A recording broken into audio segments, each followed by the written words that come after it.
Kinfolk, welcome to my channel, and it is finally race week. And I figured what better way than to start off than with a prediction video. So let's not waste no time and let me go ahead and get into my 2025 F1 driver standing predictions. Coming in at number 20, I got Isaac Hadjar for V Carb.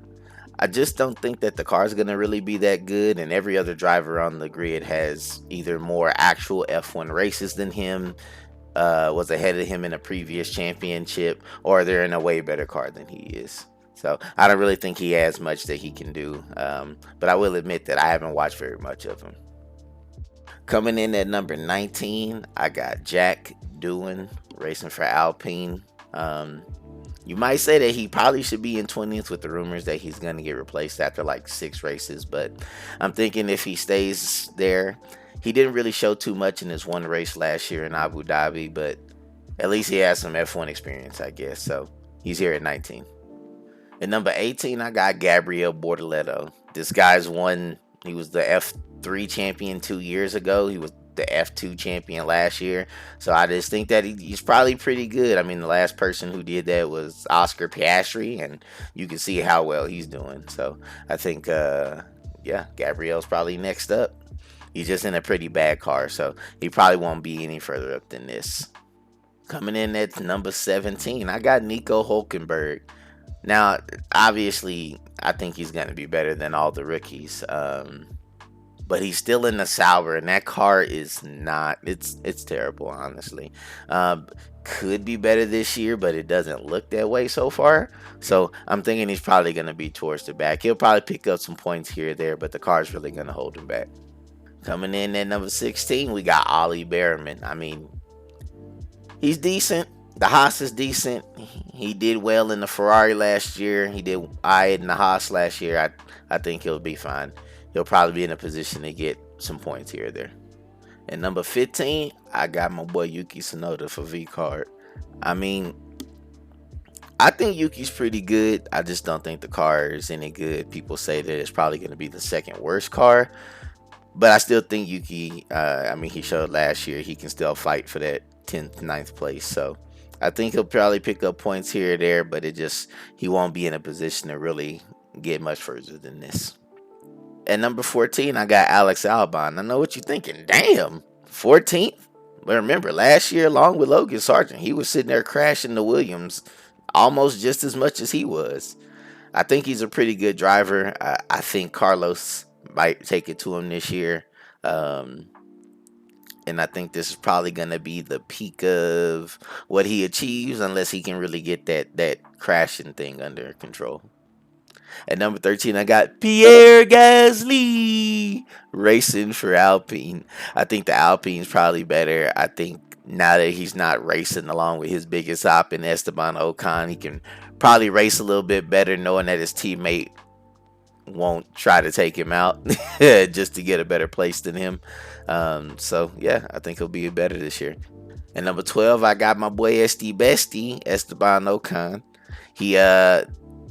I think he's in a better car. I know the Alpine came on strong last year, but I think the Haas will probably show to be a better car overall throughout the season. And again, kind of like with Pierre Gasly, he's not racing as with his biggest op as his teammate. So I think he's going to be in a better position to score more points. And at number 11, I got Lance Stroll. I think he has a better car than the people below him. I think that everyone above him is a better driver than him. He's meh. The car has been meh. Middle of the pack. Coming in at number 10, I got Carlos Sainz. I think he's going to be the best of the rest. This is the best teammate that Alex Albon has had in a while. I mean, he's had Nicholas Latifi, Logan Sargent, and Franco Colapinto. So I think Carlos Sainz is really going to be the leader of that Williams team, and I think he's got something to prove to the top teams that one of them should have picked him up.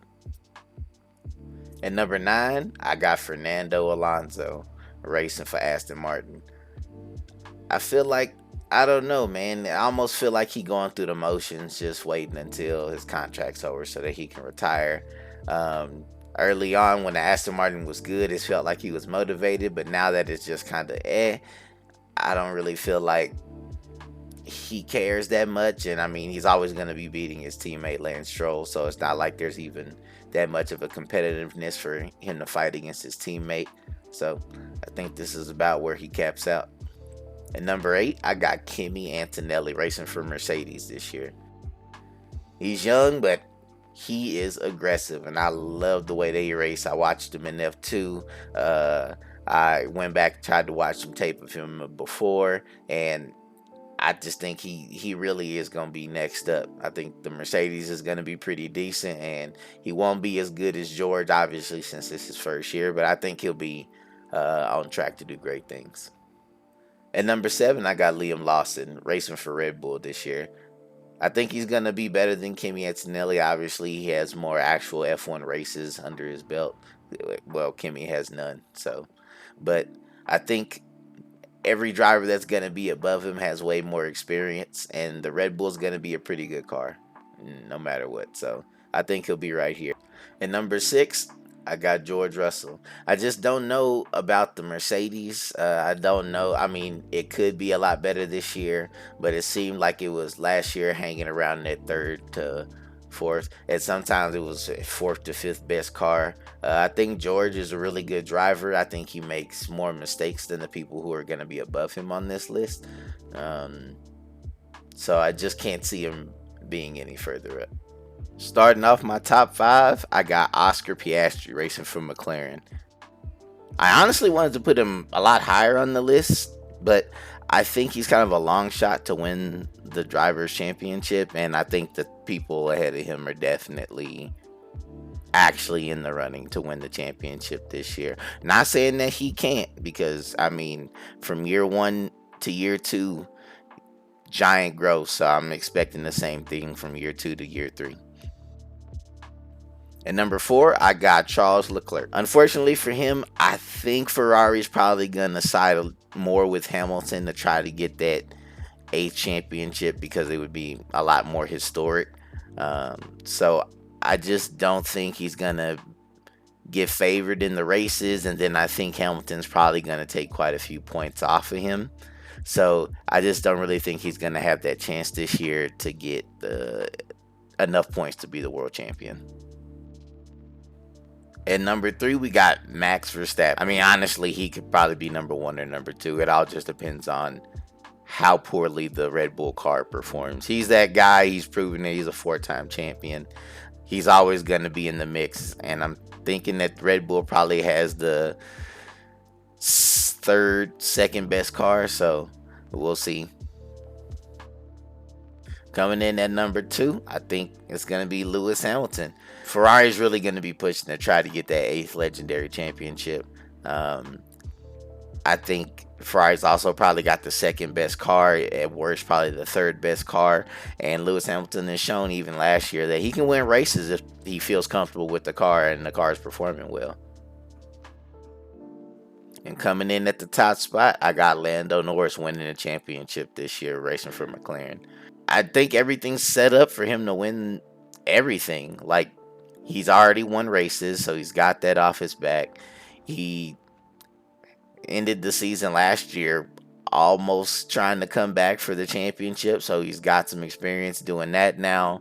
McLaren ended the season with the fastest car, and probably you're going to start the season with the fastest car. I just think everything's kind of set up for him to win the championship this year. It'd be pretty shocking if he doesn't win it. And that's my prediction for the Drivers' Championship. I can't wait to watch the Australian Grand Prix this weekend, and I'm excited, just like I know you guys are. If you think I got it wrong, let me know down in the comment section, and I appreciate anybody who likes and subscribes. Thank you.